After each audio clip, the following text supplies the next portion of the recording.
lines that were shut off. Those watch and warning notifications will be coming to PG&E customers via automated calls, texts, and emails. And for more information, just text the word POWER to 916-321-3310 and we'll send you helpful resources, including a link where you can check if your address could lose power.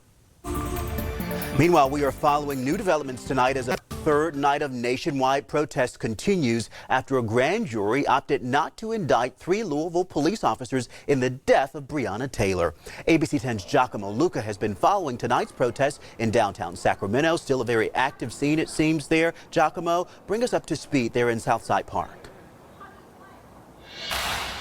Well, Chris, I'll tell you that the mood of these demonstrations have certainly changed over the course of the past couple of hours. The earlier protesters that were out, which are largely still the same group that's behind us, but earlier in the evening they marched in what they called a solidarity protest, in solidarity with the family of Breonna Taylor and Breonna Taylor herself, and things have quite changed over the past couple of hours. You can see behind us protesters are now standing off against police, though we haven't seen any violence or really any serious aggressions, but demonstrators were taunting officers, and again we're just seeing this more aggressive situation this evening. Now many feel justice here in Taylor's death was not dealt, and that's why these demonstrators are out tonight. They say they're gathering for this third straight night demanding change.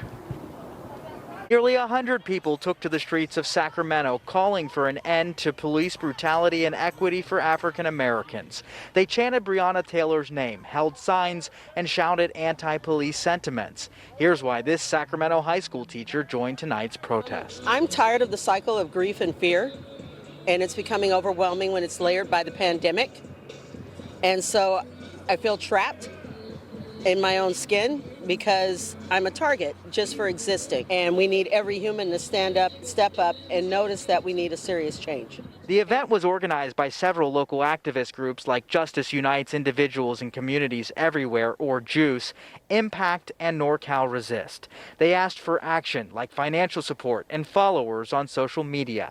Some demonstrators are calling for changes like abolishing the police, defunding the police, and supporting legislation like California's proposed AB 2054, which aims to provide safe and culturally informed responses to instances involving mental health, domestic violence, and the homeless.